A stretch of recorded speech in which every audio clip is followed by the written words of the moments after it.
বলছি ফুল ফুল, তারপর কান্নায় পেয়ে যাচ্ছে আমার। অন্য দিনের মতোই বেরিয়ে পড়েছি। রাস্তায় ছিল প্রচণ্ড রোদের তাপ, কারণ তখন দুপুর 3টে। আজকে আমাকে অ্যাসিস্ট করতে যাচ্ছে আমার নিউ ব্যাচের নিউ স্টুডেন্ট মৌসুমি। তো আমি প্রত্যেক দিনই তোমাদের সাথে একটা ব্রাইডাল স্টোরি শেয়ার করি, তো আজকের স্টোরিটা একটু অন্যরকম, কারণ ব্রাইডদের বাড়িতে ঢোকার পর থেকে যে কাহিনী চলছিল সেটা হচ্ছে গিয়ে ফুল টুল সব নিয়ে আসবে একবারে, যা যা সব একসাথে নিয়ে আসবে।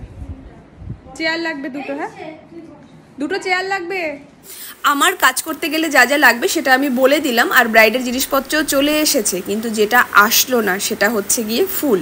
বলছি ফুল ফুল, ব্রাইড খোপাতে কী ফুল লাগাবে সেটা আমি ওকে আগে থেকেই বলে দিয়েছিলাম, আর ওদের বাড়িতে যে ফুলের অর্ডার নিয়েছিল ও সেই ফুলটা তাকে বলে দিয়েছিল আনার কথা, কিন্তু সেই লোক লাস্টে তো ফুল দিলই না আর ফোনও রিসিভ করলো না।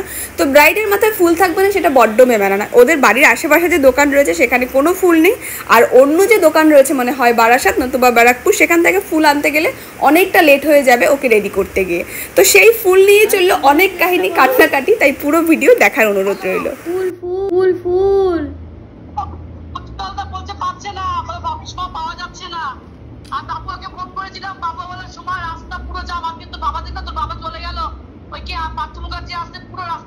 ব্রাইডের তো নর্মালি টেনশন হচ্ছে, আর সে টেনশনে কেঁদেই দিয়েছিল। সে তো একে তাকে ফোন করেই যাচ্ছে।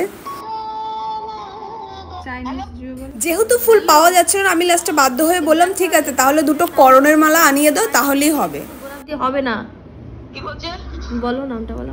করণের মালা, করণের মালা না, করণের মালা, করণ ন ন করণ, করণের মালা। ঠিক আছে দেখছি। এটা লাগবেই। আরে লাগবে, তুই তো বলছিস লাগবে, যারা জোগাড় করতে যাচ্ছে তারা নাম পেলে কি করে হবে? তাহলে এই গোলাপ সেই ফুলের লোক ফুল পাঠিয়েছে, সে পাঠিয়েছে সে পুচকু পুচকু পোকায় খাওয়া গোলাপ, যেটা লাগানোর মতোই না, সেই ফুল পাঠিয়েছে। আমি যখন বললাম হ্যাঁ জানি তো ব্যাঙ্গালোর দিচ্ছি, তাহলে কি করে বুঝবো যে সেই মানুষটা দেবে না? হ্যাঁ ফুলের খবর কি? এই কথাটা শুনে তো ব্রাইডের চোখে জল চলে আসলো। সে তার দিদিকে ফোন করলো যে দিদি যে কোনোভাবেই হোক করণের মালা না পাওয়া গেল অ্যাটলিস্ট জার বেড়াটা তো আনিয়ে দে। তো তারপর তার দিদি ম্যানেজ করে একজনকে ব্যারাকপুর পাঠালো। তখন ঘটলো আর এক কাহিনী। কি করবো, মাথায় তো তাহলে ফুলই দেওয়া যাবে না, এই গোলাপ ফুল তো হবে না।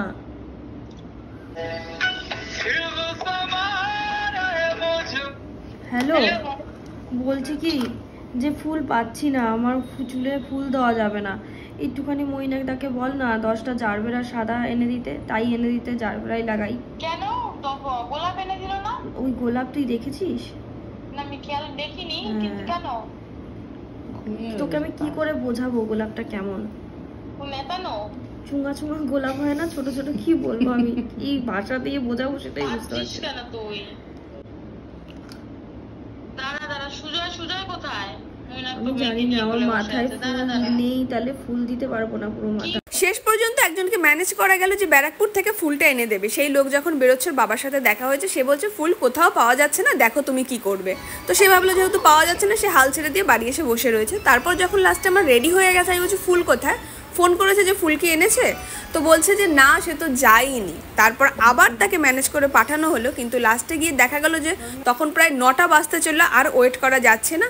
আমি তখন ঘরে যে ওর মাকে পরানোর জন্য যে বেল ফুল ছিল নর্মাল, আমি সেটা পরালাম, আর সেই মোমেন্টেই ওর মামা সে ব্যারাকপুর থেকে ফোন করলো।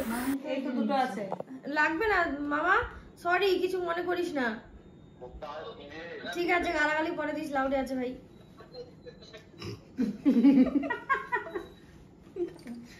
আসলে বেল ফুলটা আমি ওকে আগেই পড়তে বলেছিলাম যে যেহেতু ফুল পাওয়া যাচ্ছে না তুমি এটাই পরে নাও। তো বলছে না প্রিয়াঙ্কা দি আমি এটা পরবো না, এটা কিছুক্ষণ বাদে নষ্ট হয়ে যায়, নেতিয়ে যায়, ভালো থাকে না। তো যাই হোক শেষ পর্যন্ত সেই বেল ফুলই পড়তে হলো, আর বেচারা মামা এত দূর গেল, গিয়ে সেই ফুল না নিয়েই চলে আসতে হলো। তো চলো শুনে নেই এবার রিভিউ। টাইমটা দেখি, বলো সেজে কেমন লাগলো? আমার খুব সুন্দর লেগেছে, যেরকম চেয়েছি সেরকমই দিয়েছে। তোমরাও সবার স্পেশাল ডেতে বুক করতে পারো, আমার খুব দারুণ লেগেছে। এরপরে ছিল আমাদের দুটো পার্টি মেকআপ, তখন প্রায় বেজে গেছে আমাদের 9টা। তো কাজ কমপ্লিট করে আমরা বেরিয়ে পড়লাম বাড়ির উদ্দেশ্যে।